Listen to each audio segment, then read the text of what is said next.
যে চটপটা মশলাটা তৈরি করি সেই মশলাটা আজকে আবার তৈরি করলাম।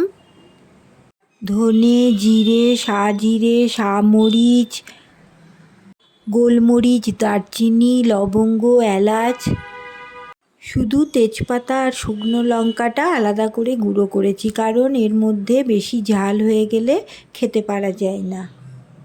শুকনো কড়াইয়ে গ্যাসটা সিম করে নেড়ে নিলাম, তারপর একটু ঠান্ডা হয়ে গেলে মিক্সিতে গুঁড়ো করে নিলাম। অপূর্ব একটা মশলার সুগন্ধ বেরোচ্ছে।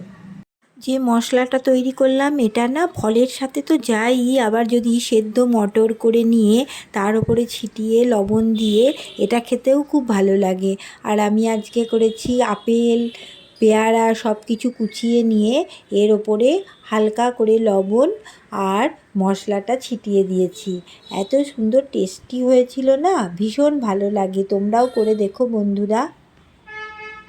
পেয়ারাটা পুরো চটপটা।